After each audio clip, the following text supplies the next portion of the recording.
Imagine this: the gasoline inside your car, the fuel powering airplanes, factories, and massive machines around the world, may actually come from an ancient underwater world that died hundreds of millions of years ago. Yeah, the oil we use every single day wasn't created in some underground factory. It's the result of a mysterious natural process that takes millions of years to happen. But here's the biggest question: how did tiny sea creatures become one of the most valuable resources on Earth? What happened deep underground that transformed dead organisms into thick, black, flammable oil? And if oil takes millions of years to form, could the world eventually run out of it? Today, we're diving deep beneath Earth's surface to uncover the mystery of how crude oil is actually made. Around 100 to 300 million years ago, Earth looked completely different. No humans, no cities, no roads, no modern technology. Massive oceans covered most of the planet. Inside those oceans lived trillions of microscopic organisms, algae,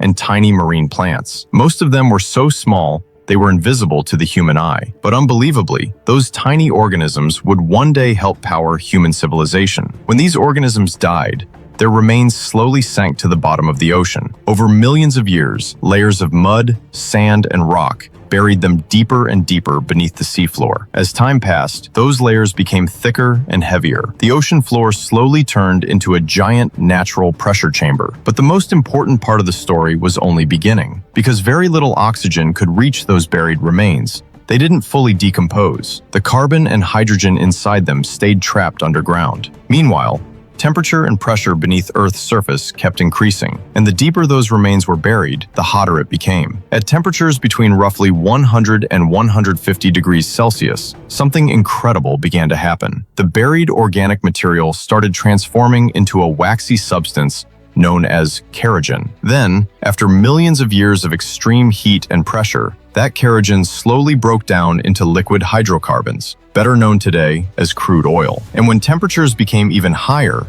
natural gas formed instead. Scientists call this temperature range the oil window, because this is where oil formation happens most efficiently. So the gasoline powering your car today is basically ancient organic matter slowly cooked beneath Earth's surface for millions of years. But here's another question. If oil formed underground, why didn't it simply rise to the surface and disappear? Well, crude oil is lighter than water, so naturally, it starts moving upward through tiny cracks and porous rock layers. But underground, not every path is open. Sometimes thick, impermeable rock layers block the oil from reaching the surface. These layers are called cap rocks. Beneath them, oil and natural gas slowly accumulate inside porous rock formations, creating massive underground reservoirs over millions of years. These underground reservoirs are what we call oil reserves. Some oil reserves are hidden beneath oceans, while others lie deep beneath deserts and mountain ranges. Countries like Saudi Arabia, the United States,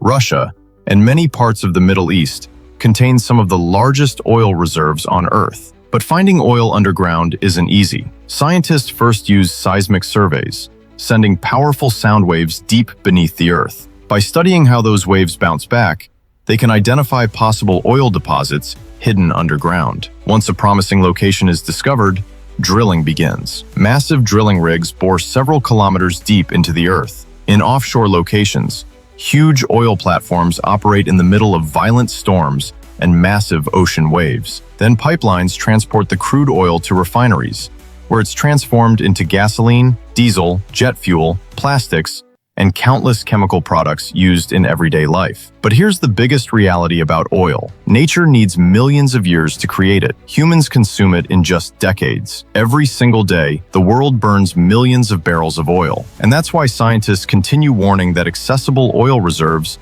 could decline in the future, which is also why the world is rapidly shifting towards solar energy, electric vehicles, and hydrogen fuel technologies. But even today, modern civilization still depends heavily on petroleum, airplanes, cargo ships, factories, military equipment, transportation systems. Almost every major machine in the modern world is connected to oil in some way. So think about it. Tiny organisms floating in ancient oceans hundreds of millions of years ago are now powering modern human civilization. The gasoline inside your car is actually a story from Earth's prehistoric oceans. And maybe that's exactly why crude oil earned the nickname black gold.